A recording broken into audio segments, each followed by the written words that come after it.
Sure, Okay, sure, go ahead. thanks. Okay, so thank you everyone for being here today. Again, apologies about starting a little late, and we had to change the time because it's a semester, and yeah, people had a lot of new things coming along. Thanks again for joining. It's a little late in the day. So today we have a speaker from the computer science background. So we have Palas. So continuing from the previous talk as well, where we had Roger. So we have Palas today, and many of you know Palas. Of course, Palas is a colleague of mine at IIT Kharagpur. He is in the CSC department.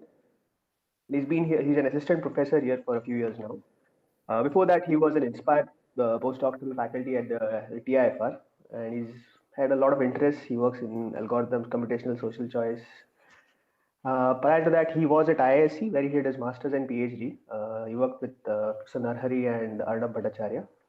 And his thesis was well is rewarded as an ME student. Also, he was awarded for his performance at the CSA department. So today Palash is here and he's going to talk about the optimal algorithm, an optimal algorithm for heavy hitter problem in insertion only stream. And it's a very from what I had when I had a look at, it's a pretty interesting problem. So I'm looking forward to the talk. So thanks for joining us, Palash, and the floor is yours.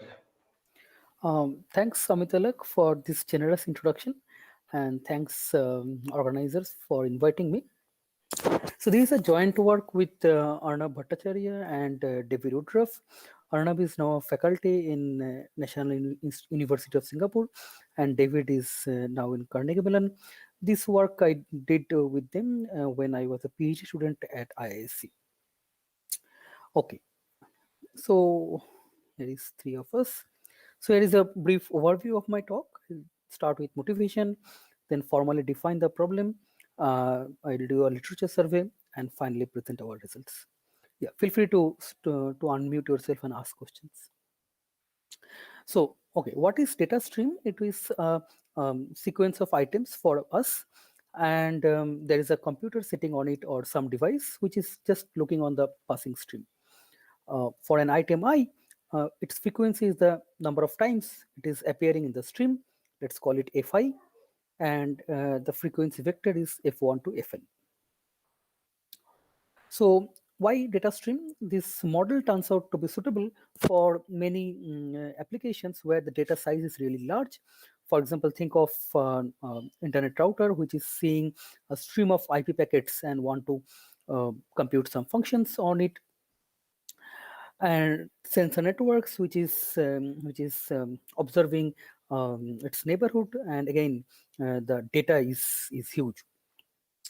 In typical applications of data stream, it is not desirable to store the entire data and process it because of the size of the data.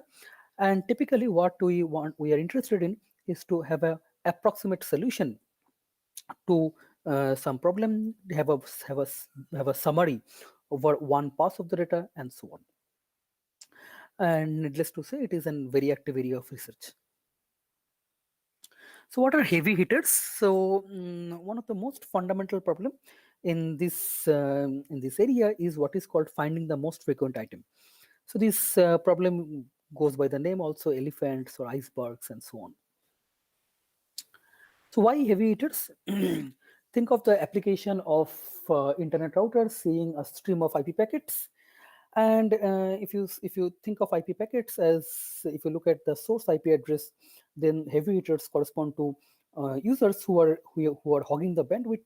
On the other hand, if you look at the destination IP address, then heavy hitters correspond to popular destinations. Okay, and it turns out that it is a fundamental problem in streaming. Many other problems, for example, item set mining and so on, are connected to this heavy hitters problem. Use this problem as a black box. So I hope that is motivating enough. So now let's define the problem formally. So we have a universe n, 1 to n, and I have a stream of length m, and I have a parameter phi, which is in between 0 and 1. I want to find items whose frequency is at least phi times m. Why called? This problem goes by the name L1 heavy hitter because the length of the stream m is also known as the L1 norm of the frequency vector. So in general, you can think of any LP heavy hitters, okay, where you have to find items whose frequency is more than phi times pth norm, LPth norm of the frequency vector. Now it turns out, which is typical in for the problems in streaming world, that solving it exactly, you need to you need to you need to store the entire data. So for this case, even for phi equal to half, solving it exactly requires omega m or n space. Okay, so now as is customary, that we need to be happy with the approximate solution. And what do you mean by approximate solution here? We have two parameters, phi and epsilon. All are in between 0 and 1, and all we want is that we want to find a set S of items with the following properties: that this set S should contain all the frequent items, in the sense that all the items whose frequency is more than phi m, and it should not contain any item whose frequency is too less. Too less means that it is less than phi minus epsilon times m. Okay, so that is what we mean by approximate solution. We are indifferent with the items whose frequency lies in between phi m and phi minus epsilon m. And for all the items that you return in S, we also want to have an estimate of its frequency within an additive approximation of epsilon m. Okay, some problem definition clear, more or less? Palash, Amita, look here. So with respect to the previous case, so what are the epsilon and the phi parameters there? So, So they so before there was only one parameter epsilon. So we are in this paper we have generalized it with the okay. parameter with the added parameter phi. So if phi is in some slides you won't see phi, and there you assume that epsilon equal to phi. Okay. Yeah. Okay. So that is sort of problem definition. So now let's see what was known prior to our work. So we had some couple of algorithms, again, phi equal to epsilon. So for epsilon greater than half, that means we were interested in only an item which appears a majority number of times. Then there was a classical algorithm by Boyer-Moore with space complexity or order log n plus log m. So in the streaming world, we are interested in few things. We want to use as little space as possible, and we want to ensure that certain queries, like certain jobs like update. So whenever you see an item, you update your memory, or you do some computation, that let's call that update, and that should be fast, and there will be certain queries which also should be fast. So this Boyer-Moore algorithm works only for epsilon greater than half. That's a pretty simple algorithm. We'll see in a couple of slides down the line. And for more general epsilon, there was the current based or based previous prior to our work was a classical algorithm by Mishra and Gris, which has a space complexity of order 1 over epsilon times log n plus log m. And this was not very popular, as you can see that this same algorithm got rediscovered by many researchers, many prominent researchers like Eric Damin et al. In 2002, in Karp et al. In 2003, and so on and so forth. But those subsequent rediscoveries often improve the worst case running time to order 1, worst case updates and query response times to order 1. Okay, so we'll see both the algorithms. Our algorithm will build on this Mishra-Gris algorithm. So let's just as an appetizer, let's see the Boyer-Moore algorithm. That's very simple. I have a table which can store a count and an ID. The top is count and bottom is the ID. And suppose this is my string. So it's very simple. So if the table is empty, then you put the current item I and increment the count, which was at the beginning. And if I is already in the table, you increment it. and if the current item I is not in the table, you decrement the count. So you decrement the count when you see blue, this and the table becomes empty. When you see green, you put that green item in the table, again you decrement, and finally this count is 1 and the table stores that item. So so at the end of the stream you output the content of the table, and you can show that for epsilon greater than half, if there indeed exists an item which appears more than epsilon times m, then the table will contain that item, and not only that, that will also give an approximate frequency 1 within epsilon m. So what is the space used? The upper count can be as long as large as m, which needs log m bits, and the lower is the ID of the element. There are n elements, and we need log n bits. So let's see the generalization of this algorithm, which is Mishra-Gries algorithm, which works for arbitrary epsilon. Epsilon need not be greater than half. So just for the time being, let's forget epsilon and generalize the Boyer-Moore table, which can contain k entries, k keys, or k minus 1 counters, k minus 1 keys. Okay, so initially all that table was empty, and suppose you see an item j. Then if you look for the item j in the table, if the item j is present, in the table, then you increment the corresponding count. Else, if the item j is not present and there are empty slot in the table, then you store j in the empty slot and initialize the count as 1. On the other hand, if neither of this is the case, that means that the table is full and j is not present, then what you do is that you decrement all the counts by 1. You decrement all the rows by 1. Okay, and if any row becomes 0, that means you think that particular row has become empty. Okay, and now think of a query where we are given a, and we need to say whether a is a frequent item or not. Then if a is stored in the table, then you report it's a frequent item, and its approximate frequency is the corresponding count. On the other hand, if a is not present, then you report that it is not frequent and its approximate count is 0.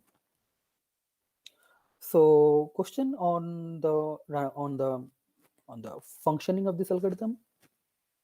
Let's see.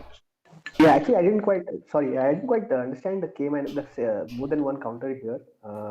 Could you just? So I understood the previous scheme. So Yes. how do you generalize it using? So Let's say for example 2 counters. yes. So suppose we have 2 counters. So what you do is that whenever you see an item j, so it is a two-dimensional table. Each row takes stores a key and a count. And when you see an item j, what you do is that you look for this item j in the table. So if j is present in the table, you simply increment the corresponding count. Right? If j is not in the table, it may be the case that there is empty slot. The table is not full. There are some empty rows. Then in that empty row, you store j and initialize the corresponding count to 1. Okay. On the other hand, the interesting case or non-trivial case is if j is not present and the table is full. Means the table is full.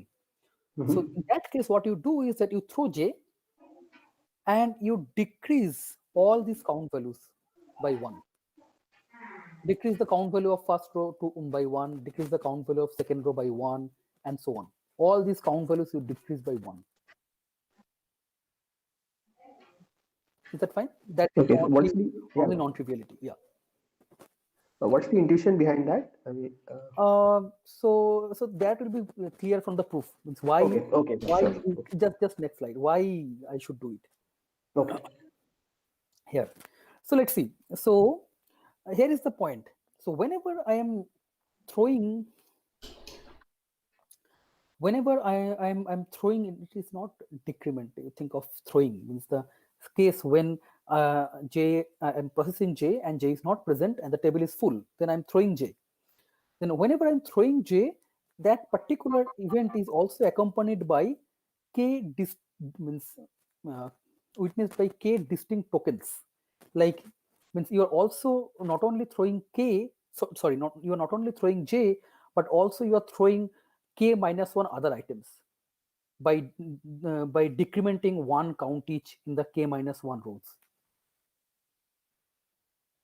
Okay, so again, that is the main crucial step, that or the insight is that when in this case, when j is not present in the table and table is full, then you throw j.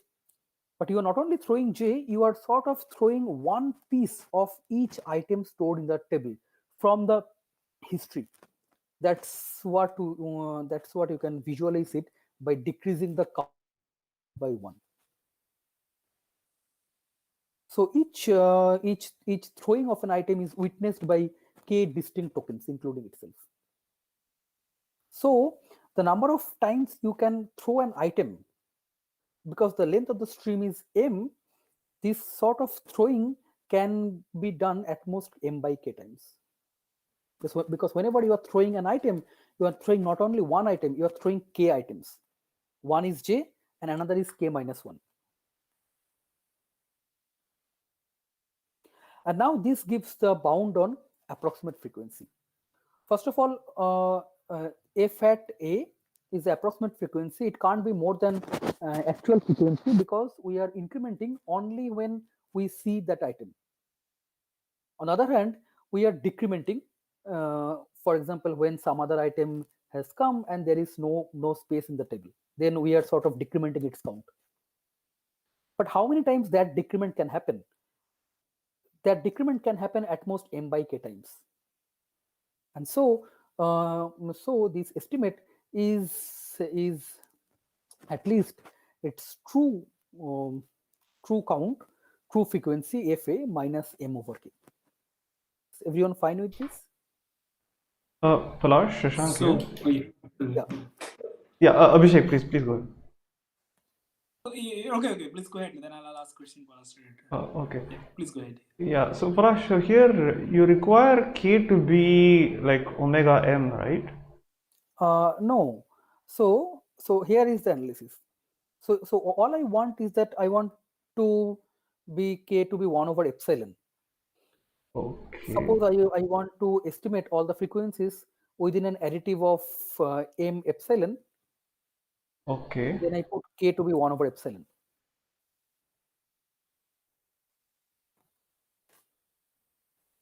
Okay, our job is to estimate, say, all frequencies within an additive of epsilon m, and if I can do it, then I can find out all items whose frequency is more than epsilon m.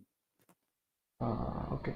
So suppose that the stream is something of the following sort, where so all the symbols occur in order. So you have 1, 2, 3, 4 up to m, and then once again 1, 2, 3, 4 up to m, and so on. You mean n?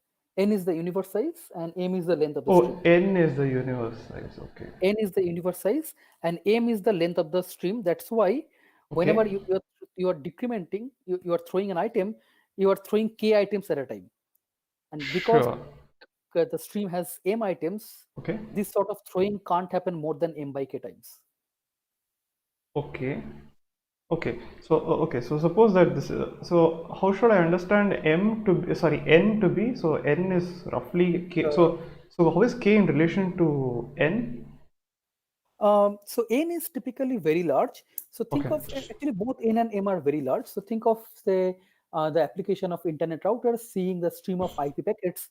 Then n could be the number of possible IP addresses. That could be, say, 2 to the 128. Fine. On the other hand, m is the number of IP packets it is seeing in a day or something like that. Sure. So typically n is going to be much larger than k, right? Yes. K is, you think that it is small. It is very small. It is maybe 0.001 or something like that. Okay. So now suppose that the actual. So suppose that the stream is 1, 2, 3 up to n, and then 1, 2, 3 up to n, and so on. Okay. So that's the input stream. Now what is going to happen? The table, so you first fill in 1, 2, 3 up to n, and all the counters are going to be 1. No, No? because depending on epsilon, you won't have a table of size n, Correct. It's a table of size k. Right? size k. Correct. Yeah. Correct. So you'll initially fill in case k 1 up to k, and then you'll have the counts to be 1, and then you get the next symbol, which is k plus 1. Correct. Okay. And now you're going to decrement everything, so it's as though the whole table is becoming empty.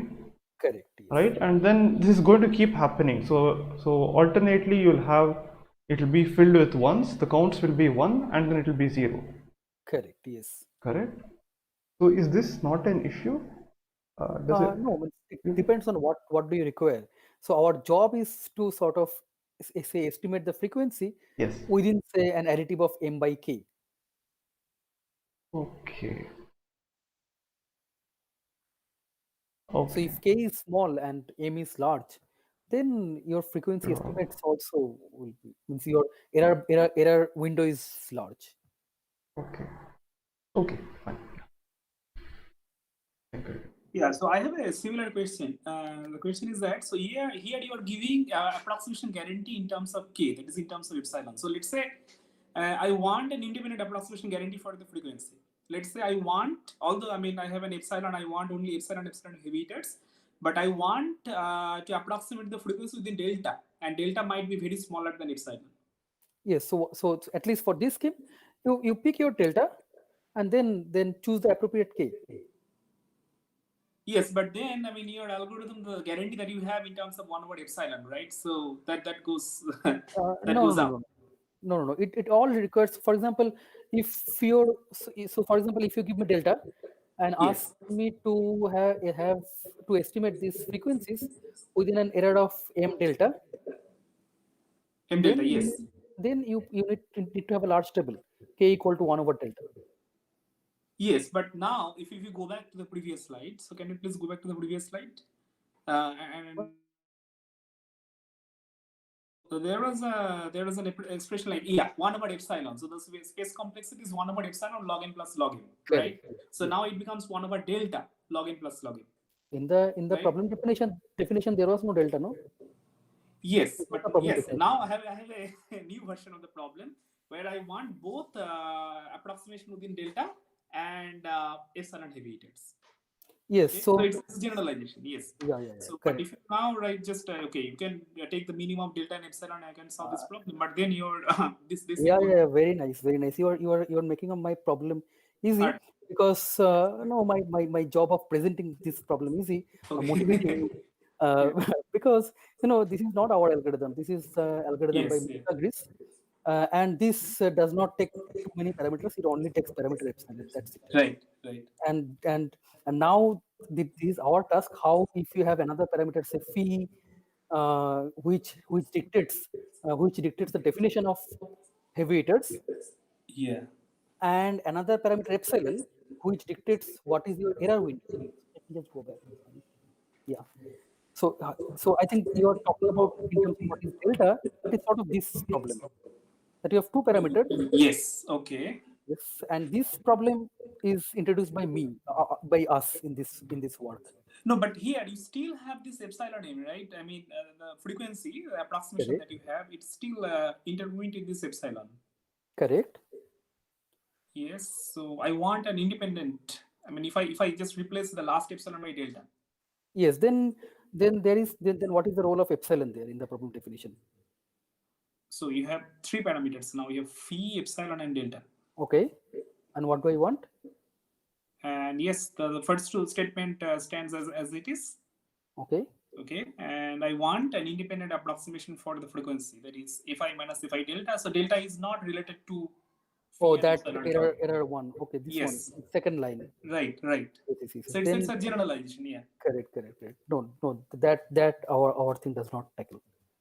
So you're saying that this gray region is phi minus epsilon times n. Yes. And I had an independent.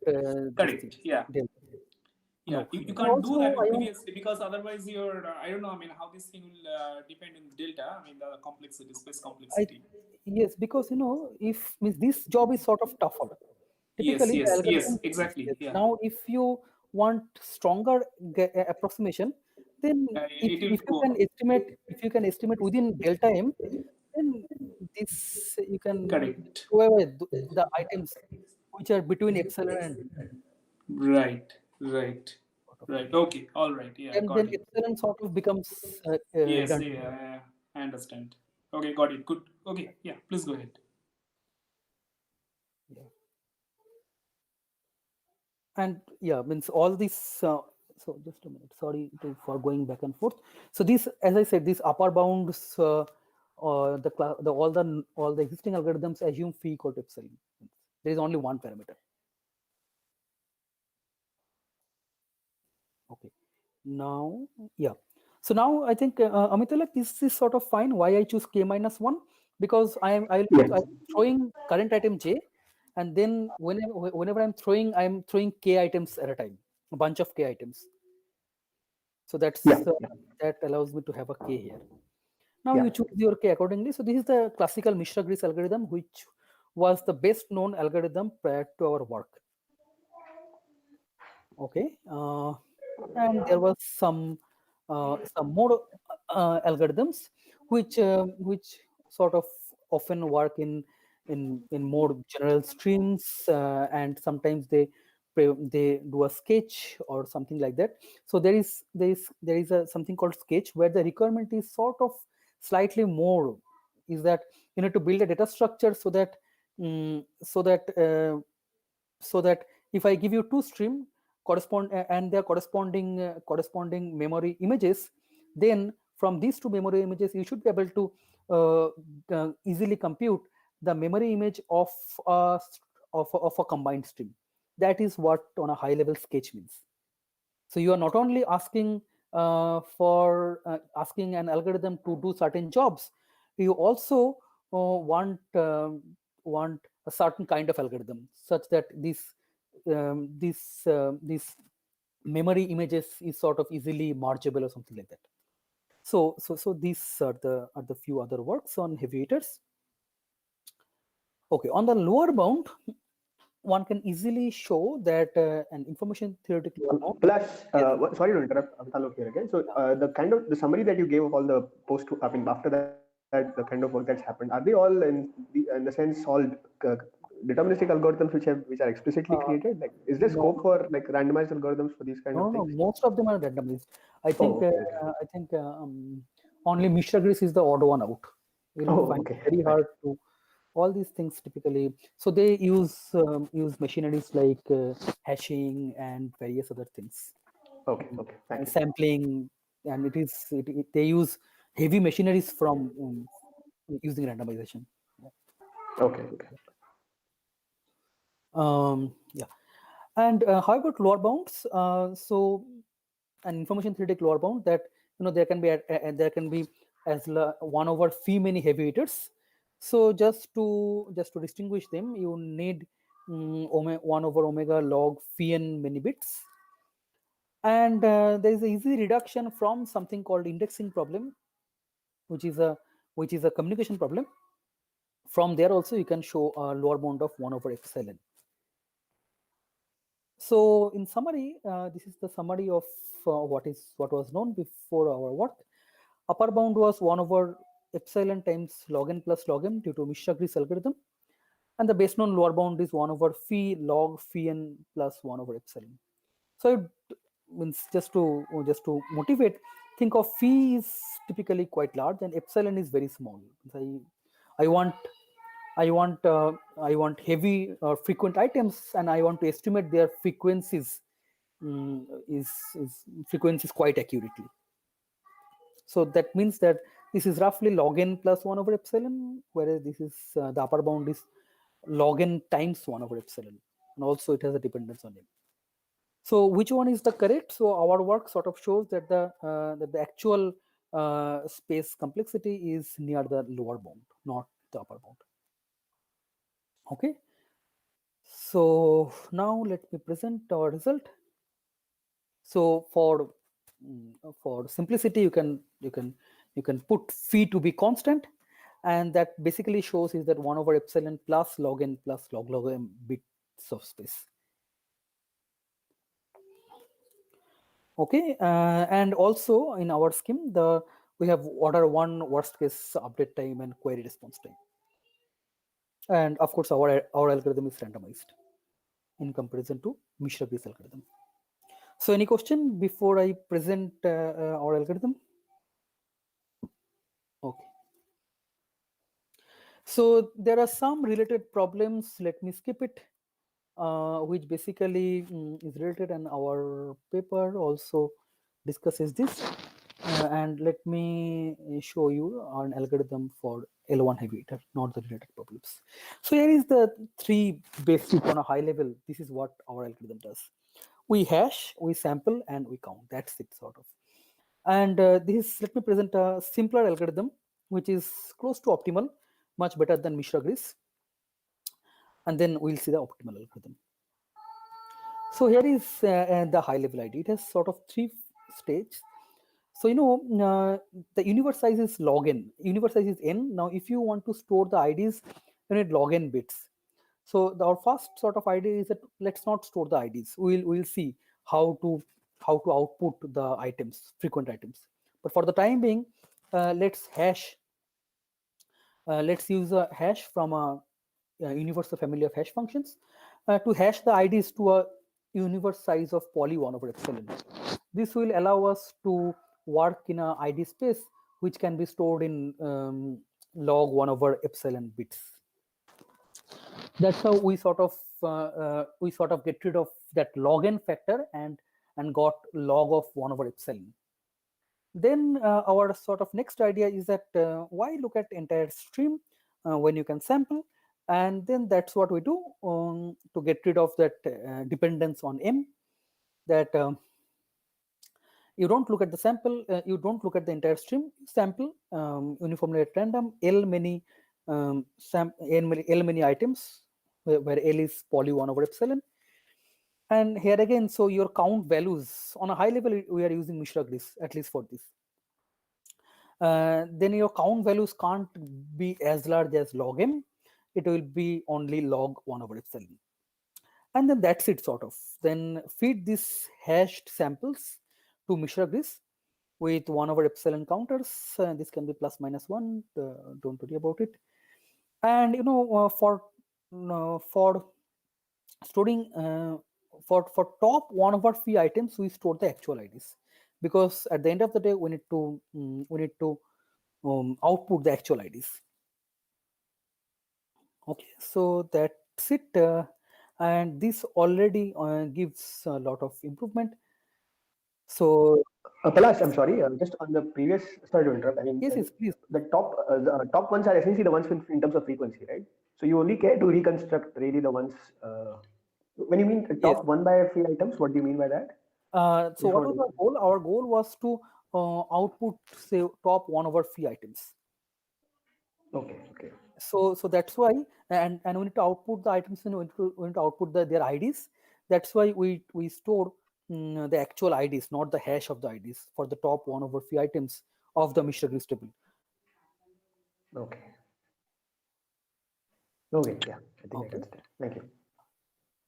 Now, sort of a high level correctness, we can assume without loss of generality that there is no collision among hash IDs, because sample size and the range of hash functions are same, or of the same order. So suppose both are same poly 1 over epsilon. So sample size and the range of the hash function is same. So with high probability there is no collision of hash IDs. So the analysis of Mishra-Gris sort of goes through.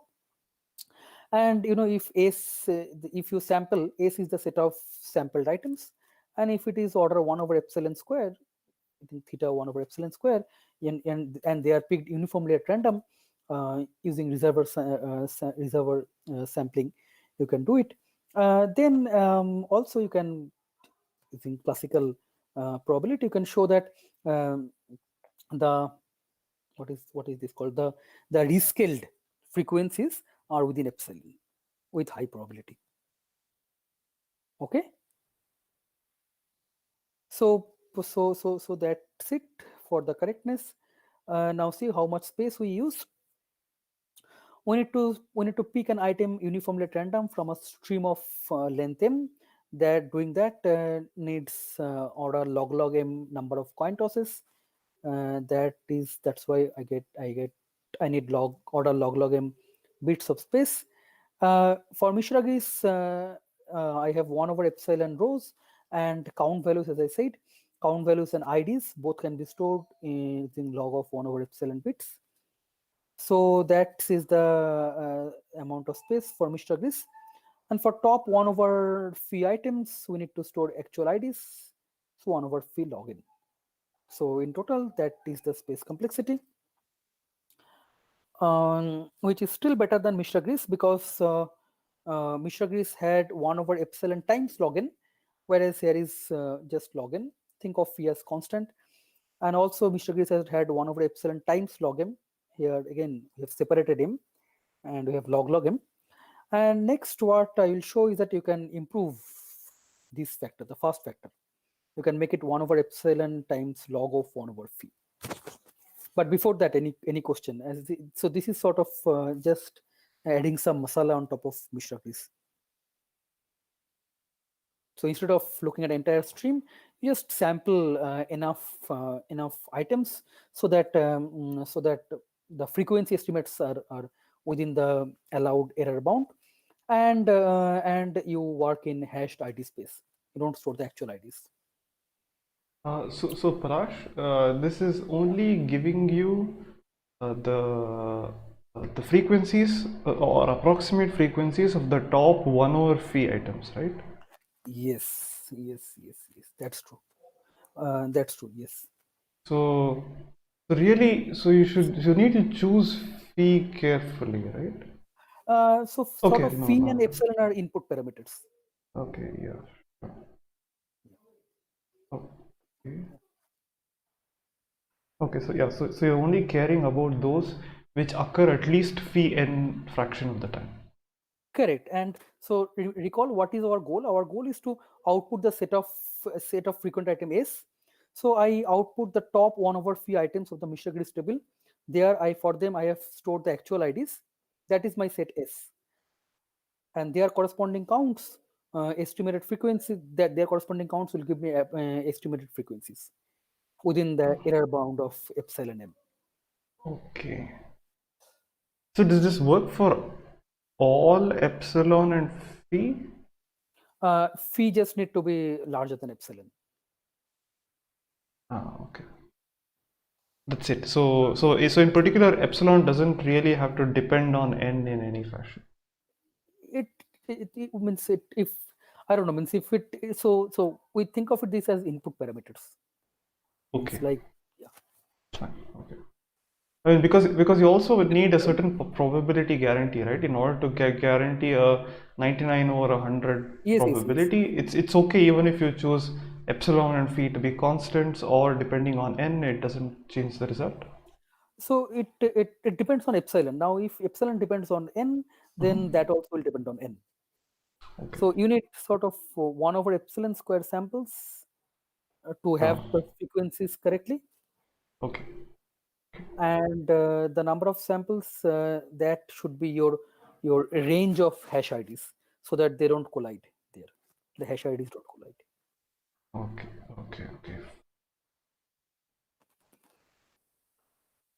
Okay, thanks. Palash, I just want to, so I know you skipped over that part, but so our goal here is to focus on the L1 hitter problem. Correct. But let's say we did, so the way you broke it up, right, the algorithm, it's quite easy to understand now. I mean, but imagine if we did have a different metric instead of L1. So the what would, so is there, so does Mishra-Gris, for example, continue to work? Oh, it doesn't. So you change L1, it doesn't work anymore, right? Exactly. It doesn't, it works only for L1. For, but it's kind of a, yeah, continue. No, I was just, so the question is, for example, depending on the metric, are there like corresponding good schemes? So if I had a block like Mishra-Gris, which was perhaps working for LK or LPs, then could this kind of an approach kind of be replicated, or I mean? No, the problem is that the corresponding algorithms for LP norms, they don't store this sort of table. They sort of maintain a matrix, and then I don't know. Then I don't know how this can be applied there. Okay, At least okay, this okay. can't be straightforwardly applied there. Okay, because at least the sampling idea that you said, right, where you kind Yeah, of sampling idea you take can always that, yeah, that would at least get your frequency estimates reasonably well. And okay, fine, thank you. yeah. Yeah. Okay. Now let me. So this is the extra log 1 over epsilon, and that's why we fight. So again, in the interest of time, let me skip time complexity. I think you can believe me, and let me present this part. Okay. So here is our optimal algorithm. So again, as before, we are sampling order 1 over epsilon square items. And now we run Mishra-Gris algorithm with this parameter. So it should be one parameter. Mishra-Gris doesn't have two parameters. Say phi over 2. We run Mishra-Gris over phi over 2. That means it has 2 over phi many rows. Okay. And this Mishra-Gris returns a set C of items, which is 2 over phi items at most. And our job is to and all the heavy hitters whose frequency is more than phi n are part of Mishra-Gris, are present in this set C. And now our job is to estimate that for any item I with probability 1 minus order phi, estimate the frequency of I within an additive error of epsilon L. Okay, so as before, so we are borrowing the same idea that we are just working on sample stream. So we have forgotten M, and Mishra-Gris table gives me the heavy hitters 1 over, and there are 1 over phi many, and our job is to just estimate their frequencies within epsilon times L1 norm of the sample stream, which is L. And because L is 1 over epsilon square, it is order 1 over epsilon. Is the job description clear on the higher level idea?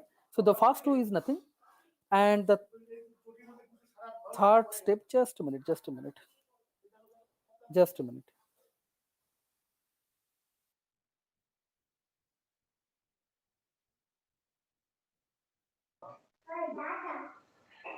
Okay, I think so. Plus had some thing to look at. Just maybe wait for a bit.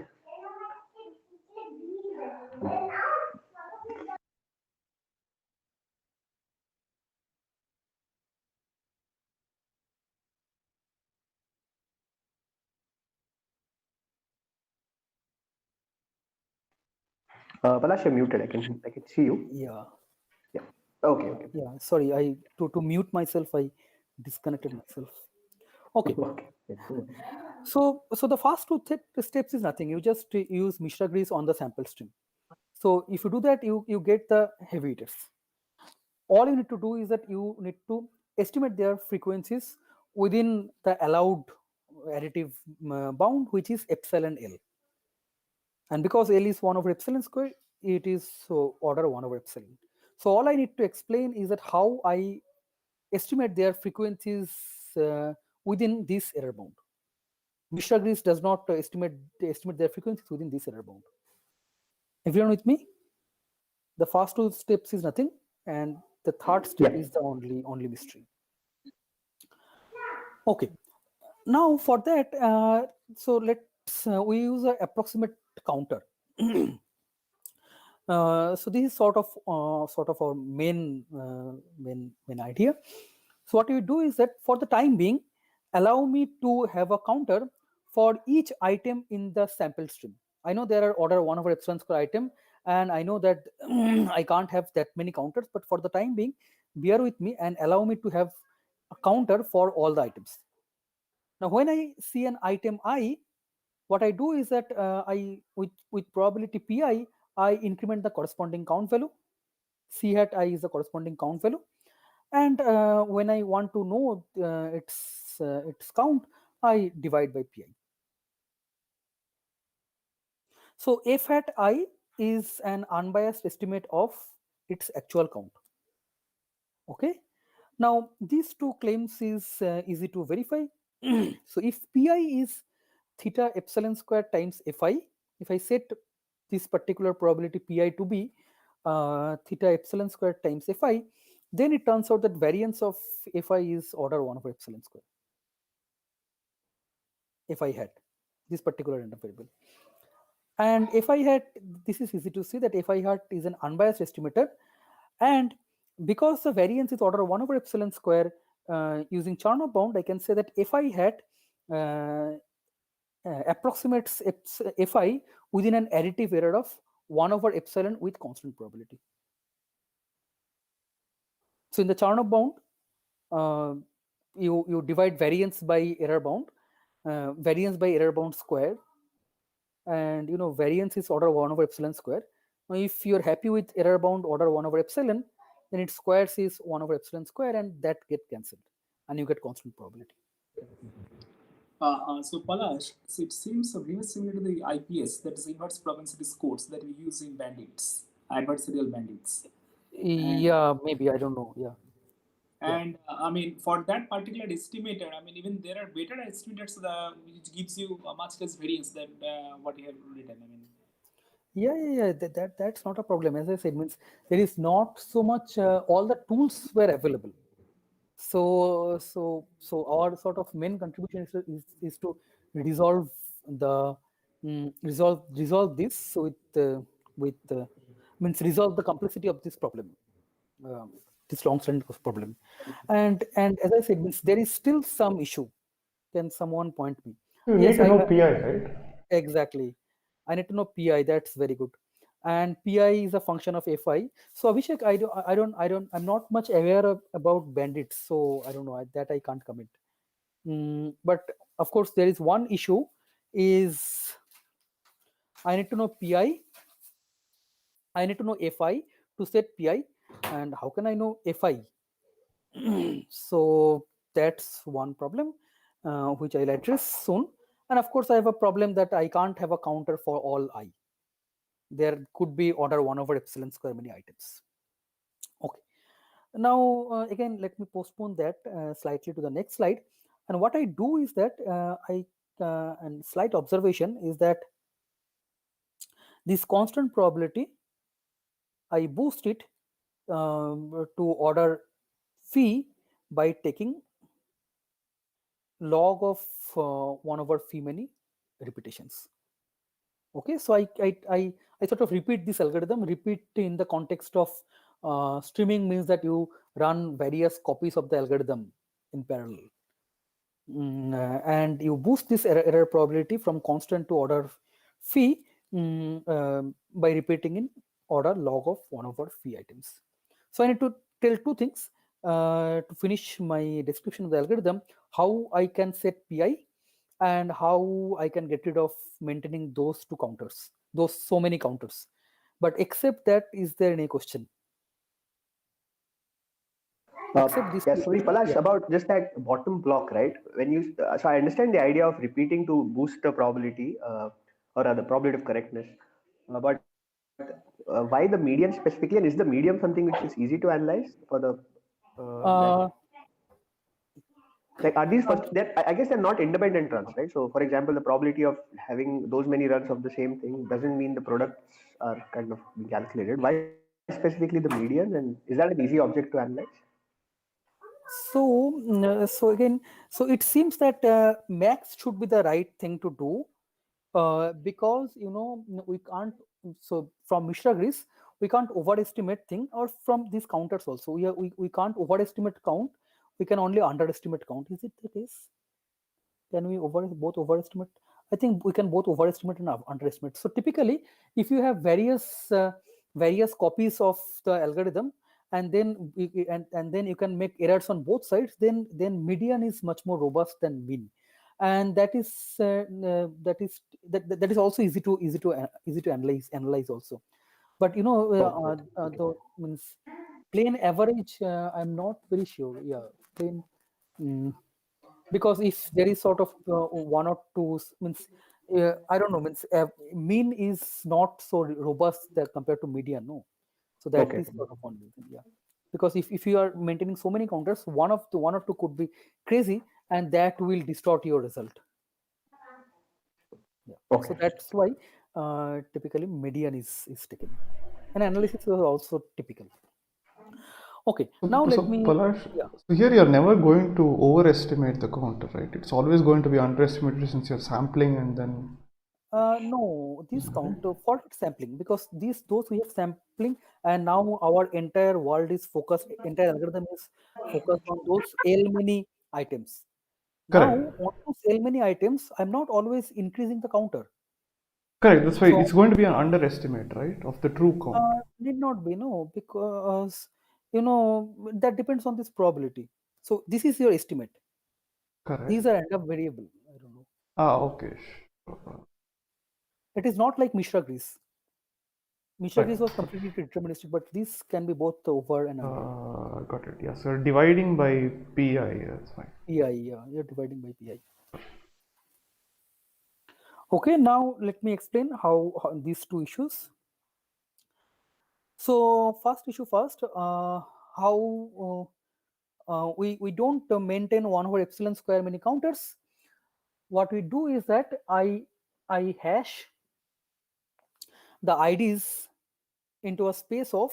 So till now we have not used hashing on the IDs. The Mishra Grease table, which had 2 over phi many rows here, was using actual IDs, because anyway for this many items I need to store actual IDs. There is no point in storing their hash IDs. So till now we are not using hash on the IDs. We are simply doing sampling, no hashing. We are doing hashing here to decrease the number of counters. What you do is that we hash the IDs of the items into a space of size 1 over epsilon. Now there are at most 1 over epsilon square item, and if you hash it to 1 over epsilon size space, then on average there will be, means each item will collide with 1 over epsilon many other items. Okay, and that is fine. That is fine. Why that is fine? Because those 1 over each of those collided items can contribute to the sum by at most L, and that is within error bound. So let me just explain. Just a minute.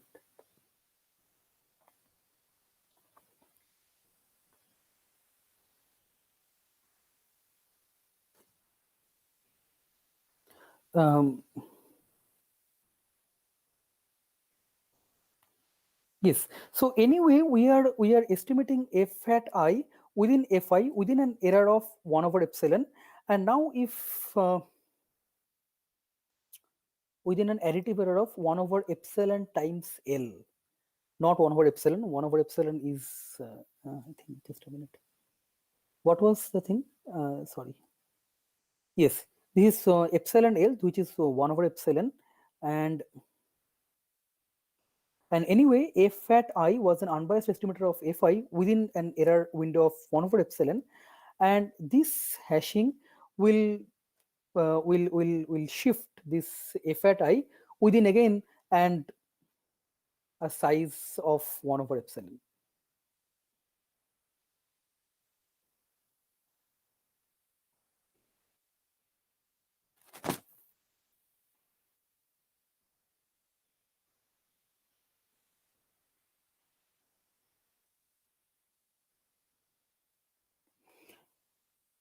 Okay, so let's see. So what is this?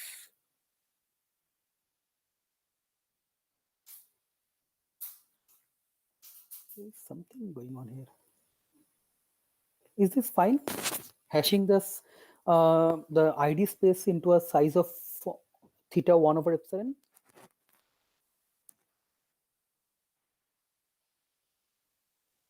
Am I? Yeah.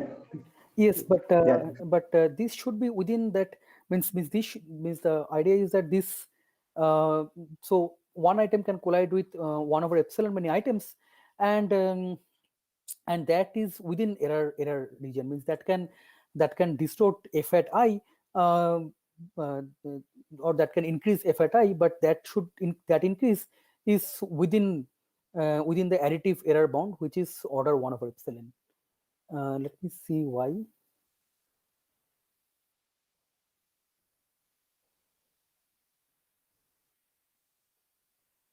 Oh yes, yes, because so each item will collide with 1 over epsilon many random items, and there are at most 1 over epsilon square items.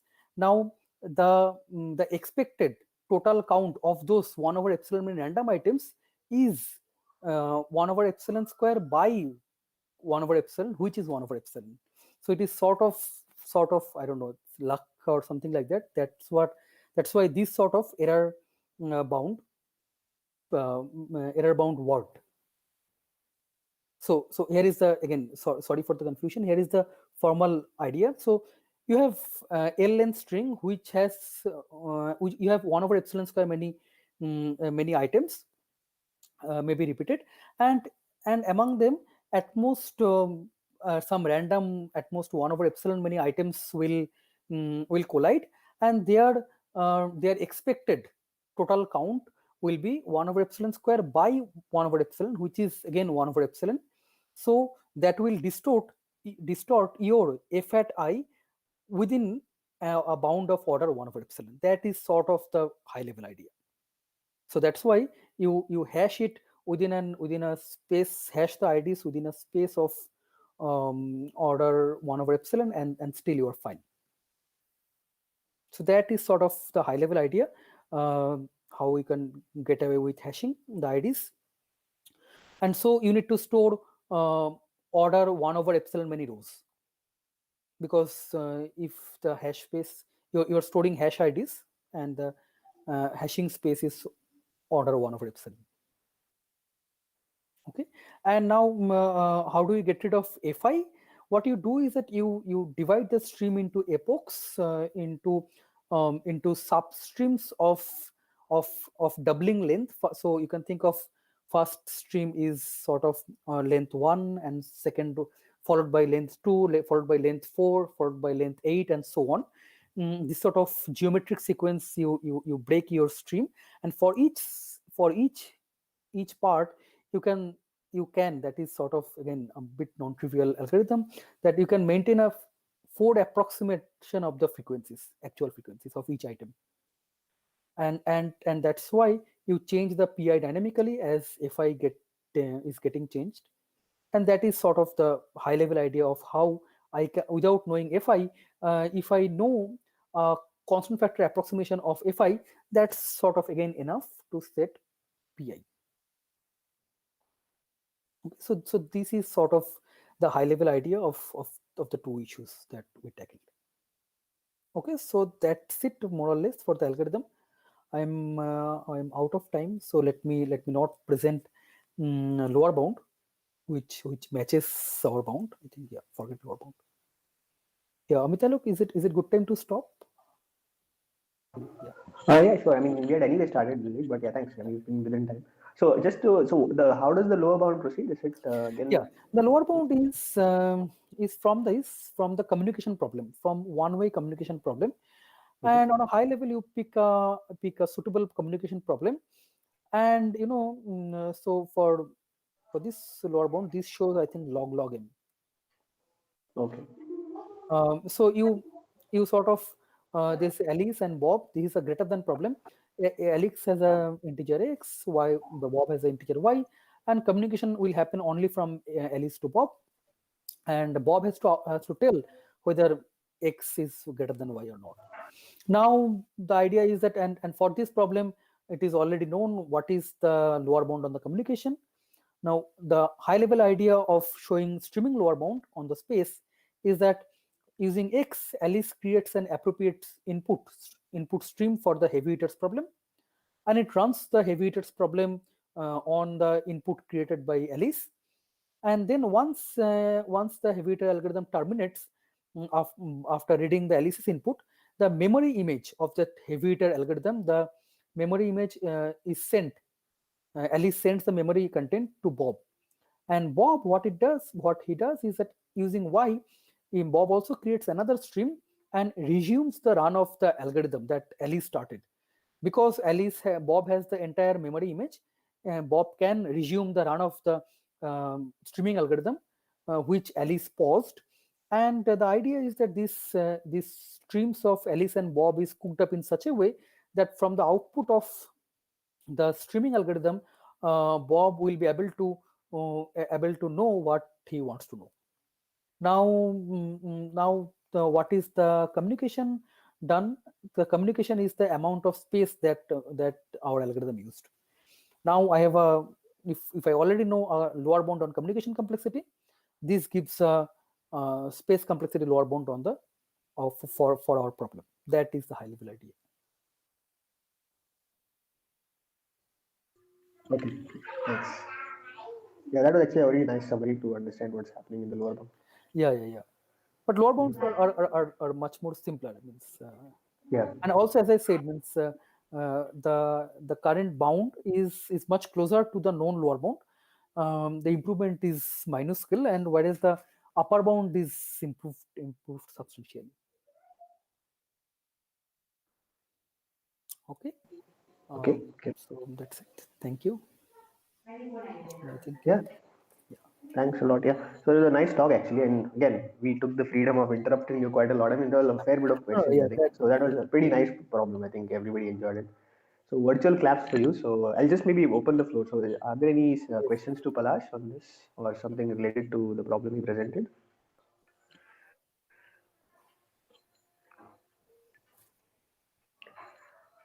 I had one question actually, Palash. So just looking ahead, so what are the kind of interesting problems in this area? I mean, it's a wide, vast area, of course, but specifically closer related to the problem you spoke about. What are like potential interesting problems which people care for? So I think I don't. Yeah. So so this streaming, this stream, what is called insertion only stream, because items can't get deleted.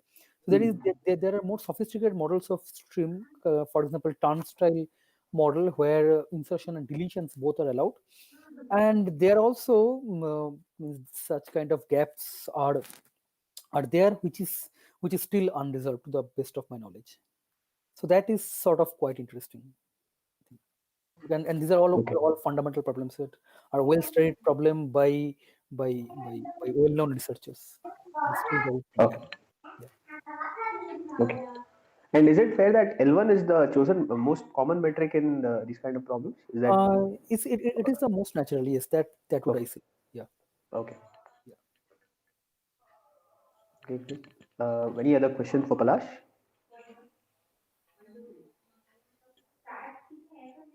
Palash, I mean, maybe on a related note, maybe not a heavy hitter problem, but let us say that you want to estimate the frequencies of the top 1/p items. So here you had the guarantee that the top, at least there are some symbols which occur at least p(n) fraction of the time, right?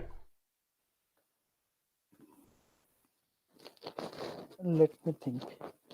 I think no. Means if there is no heavy hitters, you can output empty set. Correct. So if you slightly change the problem and say that you want to estimate the frequencies up to say a multiplicative error of epsilon for the top, say, k items. Most frequent items. K most frequent items. Then is something known. Yes, that is again a very well studied problem, which is sometimes called item set mining in the streaming model.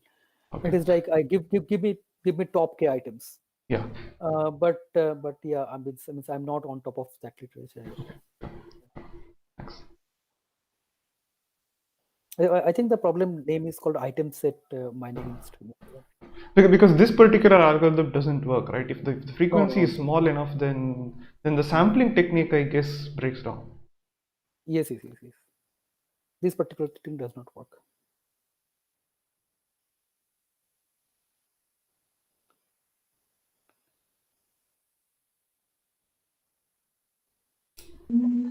Okay. Are there any other questions, Subhalas?